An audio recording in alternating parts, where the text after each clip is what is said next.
Om Shanti. Good morning.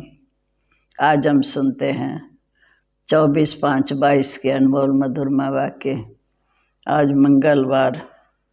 प्यारे बाबा हमारी सब मनोकामना सिद्ध करते हैं। बाबा कहते, बच्चे तुम मुझे याद करो, जो मैं सुनाता हूँ उसकी सुनो, फरिश्ता बनो, बाकी दुनिया की सुनी सुनाई बातों में विश्वास नहीं करो। एक बाप है जो भोगता भी है, करता भी है, असोचता भी है, करण करावनहार भी है, बाकी अकर्ता नहीं है, क्योंकि वो तो आकर हमें पतितों को पावन बनाते हैं, विश्व को परिवर्तन करते हैं, इसलिए उन्हें कर्ता नहीं कहेंगे। फिर बाबा ने कहा सबकी सदगति करने वाला एक बाप ही है। वो आकर पहले ब्रह्मा द्वारा हमें अडॉप्ट करते हैं। अब तुम परमपिता परमात्मा के बच्चे हो। वह बाप भी है, टीचर भी है, सतगुरु भी है। वो कहते कि तुम मुझे याद करो, पवित्र बनो, तो मैं तुम्हें साथ लेके जाऊंगा। याद तो एक शिव बाबा को करना है, बाकी गुरु करते हैं, टीचर करते हैं, अलग अलग होते। यहाँ तो एक ही बाप टीचर सतगुरु है, उनकी मत भी एक ही है। जितना हम श्रीमत पर चलेंगे उतना हम श्रेष्ठ बनेंगे। बाकी शिव बाबा सारे कलम में एक ही बार आते हैं, वह पुनर्जन्म नहीं लेते। एक बार आकर हम बच्चों को लायक बनाकर सर का मालिक वर्षा देकर फिर खुद वानप्रस्थ में बैठ जाते हैं। फिर बाबा ने कहा मैं आकर तुम्हें राजयोग सिखाता हूँ। सिवाय बच्चों के और कोई ये बातें जान ही नहीं सकते। ये बातें कोई शास्त्रों में भी नहीं हैं। शिव जयंती भी गाई जाती है, हम गाते भी हैं कि बाबा रूप बदल कर आओ। अब मैं ज्योति बिंदु बाप साकार ब्रह्मा तन के शरीर का आधार लेकर आता हूँ और आकर तुम्हें सारे सृष्टि के आत्मबंधन का ज्ञान देता हूँ। अब हम सुनते आज के मधुरमा वाक्य। बाबा कहते, मीठे बच्चे, बाप ही सतगुरु के रूप में तुम बच्चों से गारंटी करते हैं कि बच्चे मैं तुम्हें अपने साथ वापस ले जाऊंगा। ये गारंटी कोई देहधारी कर ना सके। प्रश्न है, तुम बच्चे ये कथा जो सुन रहे हो ये पूरी कब होगी? जब तुम फरिश्ते बन जाएंगे। कथा सुनाई जाती पतित को, जब पावन बन गए तो कथा की दरकार ही नहीं। इसलिए सूक्ष्म अवतार में पार्वती को शंकर ने कथा सुनाई, ये कहना भी रॉन्ग है। दूसरा प्रश्न है, शिव बाबा की महिमा में कौन से शब्द राइट है, कौन से रॉन्ग? शिव बाबा को भोगता, असोचता, करण करावनहार कहना राइट है, बाकी अकर्ता कहना राइट नहीं, क्योंकि वो तो आकर पतितों को पावन बनाने का कर्तव्य करते हैं। गीत है, छोड़ भी दे आकाश सिंहासन, इस धरती पर आ जा रहे। ओम शांति। ये बच्चों की पुकार के बाबा अभी आ जाओ, क्योंकि हम फिर से रावण राज्य में दुखी हैं। फिर से माया का परछाया पड़ा हुआ है, अर्थात 5 विकार रूपी रावण ने हमें बहुत दुखी किया। रिस्पांड में बाबा कहते, हाँ बच्चे, ये तो मेरा नियम है, तो ज़रूर सन्मुख आकर बताएंगे। हाँ बच्चे, जब जब धरती पर भारतवासी बिल्कुल भ्रष्टाचारी दुखी बन जाते हैं, कितने गुरु करते सदगति के लिए। इस समय सभी अंधों की लाठी बन, सभी अंधों की लाठी एक प्रभु है। पहले पहले बाप जन्म देते अर्थात अडॉप्ट करते हैं। अब तुम कहते हो परमपिता परमात्मा हमारा बाप भी है, गुरु भी है, उसे कोई सतगुरु कहेंगे। सत बाबा कह सकते हैं, वह है सत बाबा, उसको सुप्रीम कहा जाता। सतगुरु भी है, फिर साथ भी ले जाते, गारंटी है, और कोई गुरु ऐसी गारंटी कर ना सके कि हम तुम आत्माओं को वापस ले जाऊंगा। वह जानते ही नहीं, ये सब नई बातें हैं। तुम जब इनको देखते हो, माना ब्रह्मा बाबा को भी देखते हो, तो बुद्धि में शिव बाबा को याद करना है। वही हमारा बाप टीचर सतगुरु है। मनुष्य को टीचर करते, गुरु करते, उनके शरीर को देखते। आत्माएं भिन्न शरीर धारण कर भिन्न भिन्न नाम रूप से पाठ हो जाती है। अच्छा, बाबा तो एक है और सारे कलम में एक ही बार आते हैं। वह पुनर्जन्म नहीं लेते। संस्कार तो आत्मा में है, वह जब शरीर धारण करेगी तब वर्णन होगा। तुम बच्चे बाप की महिमा गाते हो, वह निराकार, वह कभी साकार शरीर नहीं लेते। शिव का अपना शरीर तो है नहीं, परंतु ज्ञान का सागर है, पतित पावन है, सतगुरु है, बाप भी है, राजयोग भी सिखाते हैं। तो ब्रह्मांड का सारे विश्व का मालिक है, वही स्वर्ग का मालिक बना सकते हैं। सिवाय बच्चों के और कोई बाप को जानते ही नहीं। तुम कहेंगे परमात्मा को पढ़ाते हैं, तो कहेंगे ये तो शास्त्रों में ये बातें हैं नहीं कि निराकार परमपिता परमात्मा शरीर में आते हैं। अरे शिव जयंती गाई जाती है, गीत में भी कहा कि रूप बदल कर आओ, तो वह किस शरीर किस रूप में तो आया है ना। तुम्हारा तो यह कर्म बंधन का शरीर, अच्छे कर्म से अच्छा पद, बुरे कर्म से बुरा पद। इनके लिए तो ऐसा नहीं कहेंगे। मनुष्य तो पुनर्जन्म जरूर लेते हैं, पर बाप नहीं लेते। उसने तो इस शरीर में प्रवेश किया था, ब्रह्मा तन में प्रवेश किया। बताते भी हैं कि शिव बाबा ब्रह्मा द्वारा नई दुनिया की स्थापना करते हैं। पति दुनिया में आते हैं, पति शरीर में आकर हमें राजयोग सिखाते हैं। बाकी देहधारी गुरु नाम बताएंगे, गुरु का नाम बताएंगे। तुम जानते हो शिव बाबा हमारा निराकार बाप है। पहले तो बाप जन्म देने वाला चाहिए। शिव बाबा प्रजापिता ब्रह्मा द्वारा हम बच्चों को अडॉप्ट करते हैं। प्रजापिता ब्रह्मा के कुख से तो इतने बच्चे पैदा हो ना सके। प्रजापिता ब्रह्मा के तो था बच्चे हैं। ब्राह्मण कुल बहुत बड़ा है, यही ब्राह्मण फिर देवता बनते हैं। तो बच्चे जानते हैं कि हम इस समय शिव बाबा के पास आए। वो नॉलेजफुल है। वो कहते हैं मैं तुम बच्चों को ये नॉलेज सुनाता हूँ, मेरा अपना कोई शरीर नहीं। शिव जयंती मनाते हैं, कहते हैं शिवरात्रि, रात्रि में कृष्ण का भी जन्म दिखाते। शिव जयंती के बाद फट से श्री कृष्ण का जन्म होता। शिव का जन्म तो संगम पर, अर्थात कलयुग और सतयुग के बीच के समय पर, ब्रह्मा की रात पूरी हो दिन शुरू होता, उस समय संगम युग शुरू होता। यह है बेहद की रात्रि, वो है हद की। दिन रात 24 घंटे हद की और 5000 साल का चक्र, आधा कल्प दिन आधा कल्प रात बेहद की। भक्ति मार्ग में धक्के खाते रहते, पर भगवान तो मिलता नहीं। अंधेरा बढ़ता जाता। गाते हैं कि परमपिता परमात्मा ऊपर रहने वाले। फिर कहते हैं तीर्थ यात्रा पर भगवान मिलेगा, दान पुण्य से मिलेगा।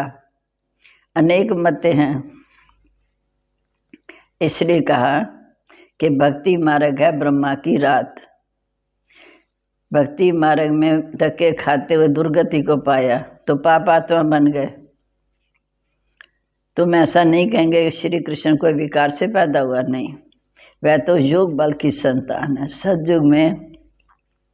सतयुग में योग बल की संतान है। इन बातों को सिर्फ तुम भारतवासी गृहस्थ धर्म वाले जानते हो, सन्यासी तो इन बातों को जान ना सके। बाप कहते लाडले बच्चे, सतयुग में तुम पवित्र प्रवृत्ति मार्ग में थे, फिर पुनर्जन्म लेते लेते पतित बने। यही भारत पवित्र था, जहाँ देवी देवताओं का राज्य था, वहाँ शांति भी थी। यूँ शांति धाम तो निर्वाण धाम है, परंतु सतयुग में तो तुम्हें वर्षा मिला हुआ है, इसलिए वहाँ कभी अशांति है नहीं। वहाँ कोई किसी को दुख नहीं देता। यहाँ तो बच्चे माँ बाप को भी दुख देते हैं, अशांत कर देते हैं। अब तुम शांति के सागर बाप से वर्षा ले रहे हो। वहाँ कोई लड़ाई झगड़ा नहीं है। जहाँ तो तुम्हारी वो अवस्था चाहिए जहाँ आपस में शांत रहें और प्यार से रहें। आपस में लून पानी नहीं होना चाहिए। पहले पहले तो ये निश्चय होना चाहिए कि बेहद का बाप आया हुआ है, हमको दुख की दुनिया से छुड़ाकर घर ले जाएंगे।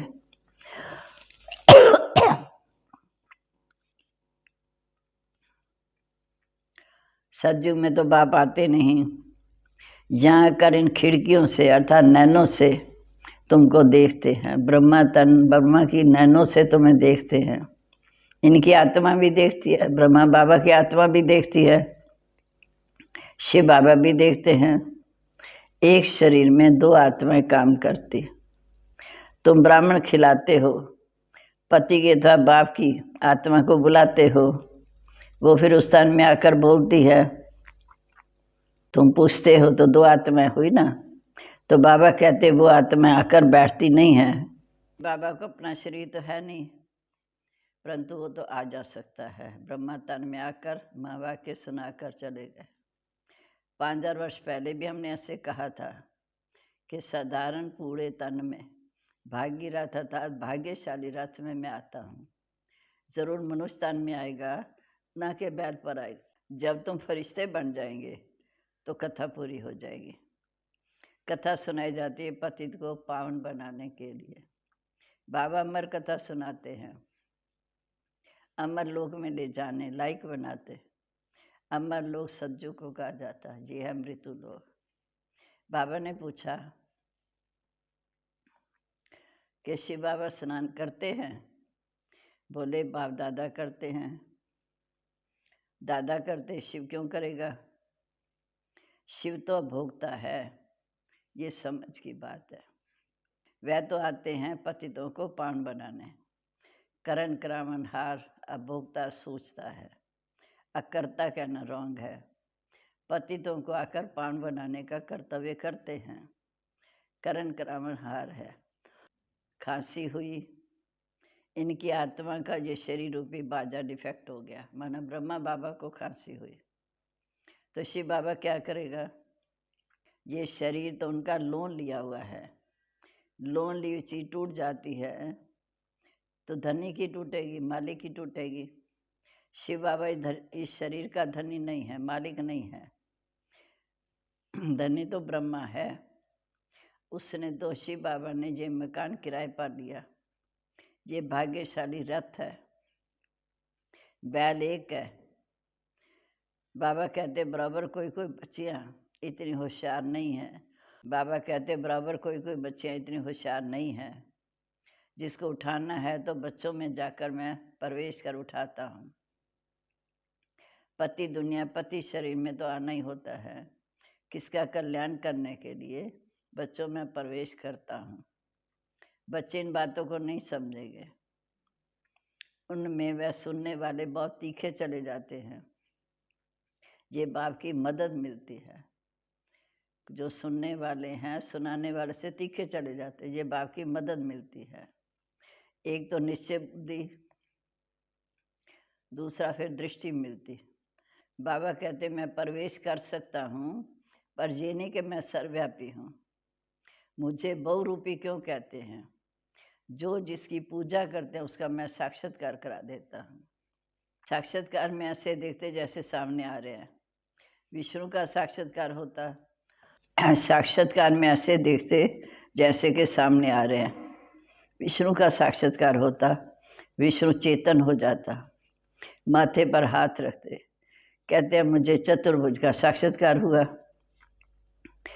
परंतु उससे फायदा क्या हुआ? दिल खुश हो गई, परंतु इससे सदगति तो हो नहीं सकी। जब गाते हैं सदगति दाता पतित पावन एक है,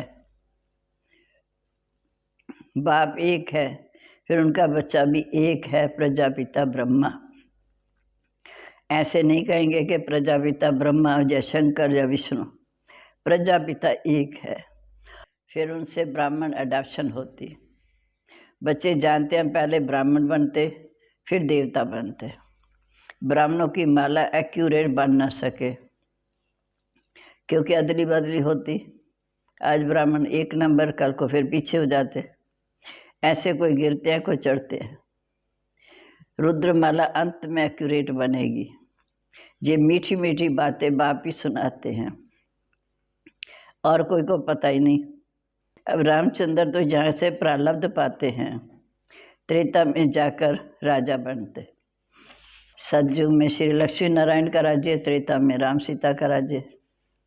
शिव जयंती मनाते हैं परंतु समझते नहीं। बाबा आते तब हैं जब इनको सांवरे से गोरा बनाना है। शिव जयंती के बाद जड़ श्री कृष्ण का जन्म होता है, अर्थात सतयुग में श्री कृष्ण फर्स्ट जन्म। शिव बाबा आकर इस समय राजयोग सिखाते हैं ब्राह्मणों को, प्रजापिता ब्रह्मा के मुख वंशावलियों को। वही फिर राजा रानी बनते, शिव बाबा चले जाएंगे, फिर लक्ष्मी नारायण का राज्य होगा। शिव बाबा इस समय आकर हमें राजयोग सिखाकर, देवता बनाकर, वर्षा देकर शांति धाम चले जाएंगे, फिर सतयुग में लक्ष्मी नारायण का राज्य होगा।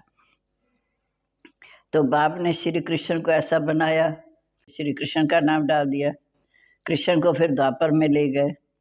अब शिव बाबा राजयोग सिखाते हैं। तुम जानते हो कि इस समय स्वर्ग की स्थापना हो रही है और भी बहुत प्रिंस प्रिंसेस बनते हैं। संगम और सतयुग का किसी को पता नहीं। मैं आता हूँ कलप के संगम पर, अर्थात कलयुग और सतयुग के बीच में। उन्होंने युगे युगे लिख दिया, सो भी 4 युग। द्वापर के बाद तो कलयुग आता है, फिर द्वापर युग में आकर क्या करेंगे। उतरती कला में तो सबको आना ही है। मेरा तो पाठ तब है जब चढ़ती कला होती। जब हम एकदम नीचे उतराते हैं तब बाप आकर हमें ऊंचा चढ़ाते हैं। इनको तो नीचे उतरना है। तुम बच्चों को पूरे 84 जन्म लेने हैं, ऊंचे से ऊंचा ब्राह्मण वर्ण। यही ब्राह्मण फिर देवता, क्षत्रिय, वैश्य, शूद्र बनते। विराट रूप का चित्र भी दिखाते हैं, उसमें ब्राह्मण और शिव को गुम कर दिया। ये बातें कोई शास्त्रों में नहीं है। सतयुग, त्रेता, द्वापर, कलयुग दिखाते हैं, लेकिन ब्राह्मण चोटी और ऐसा बनाने वाला शिव बाबा उनको गुम कर दिया। शिव बाबा आकर अडाप्ट करते हैं ब्रह्मा द्वारा, फिर हमें शूद्र से ब्राह्मण बनाते। बाकी सूक्ष्म तत्ववासी ब्रह्मा, वो कैसे प्रजापिता ब्रह्मा बन सकते। सूक्ष्म तत्ववासी तो फरिश्ता। पहले ये निश्चय चाहिए कि बराबर वो हमारा बाप भी है, शिव बाबा टीचर भी है, सतगुरु भी है। कहते भी हैं सदगति दाता एक है, परंतु उनका नाम रूप देश काल कोई जानता नहीं। अच्छा जी, मीठे मीठे सिके लदे बच्चों प्रीत, माता पिता बाप दादा का याद प्यार, गुड मॉर्निंग। रूहानी बाप की रूहानी बच्चों को नमस्ते। हम रूहानी बच्चों की रूहानी बाप दादा को नमस्ते। नमस्ते बाबा, गुड मॉर्निंग। शुक्रिया बाबा, कितना में जागती ज्योत बना दिया। अब धारणा के लिए मुख्य सार। पहली पॉइंट, शांति के सागर बाप से शांति सुख का वर्षा ले, शांत चित्त रहना है। कभी किसी को दुख दे अशांत नहीं करना, लून पानी नहीं होना। दूसरा, बाप समान अंधों की लाठी बनना है। बाप की मदद लेने के लिए निश्चय बुद्धिमान सेवा करनी है। अब वरदान, एक के पाठ को स्मृति में रख, तपस्या में सफलता प्राप्त करने वाले निरंतर योगी भव। एक के पाठ को स्मृति में रख, तपस्या में सफलता प्राप्त करने वाले निरंतर योगी भव।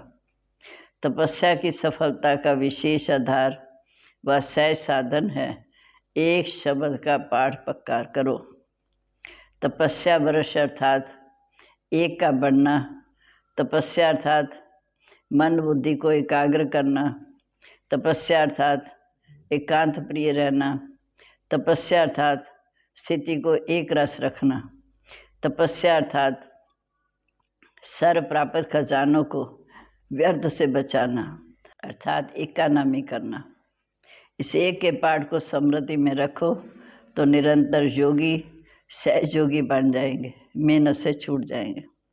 अब वह स्लोगन, आज्ञाकारी वो है जो मन और बुद्धि को मन मत से सदा खाली रखते हैं। आज्ञाकारी वो है जो मन और बुद्धि को मन मत से सदा खाली रखते हैं। ओम शांति। अब हम बाबा के महावाक्यों का अच्छी तरह उच्चार मनन करते हुए बाबा को याद करेंगे।